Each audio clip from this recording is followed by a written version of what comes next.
bandaranya pendek dan kita ada prosedur untuk pendaratan. Jadi kita akan terbang rendah dulu di atas bandara untuk memastikan bandaranya bersih, landasannya bersih dan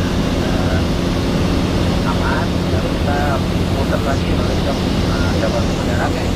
Terus akan terjadi beberapa guncangan Pak, akan ada kasar juga dari bandaranya karena bandaranya pendek yang kita harus siapkan mental yang kuat karena ini bandaranya pendek, bandaranya baru dibersihkan dulu, nanti pesawatnya putar, nanti setelah aman dipastikan nyaman maka pesawat turun.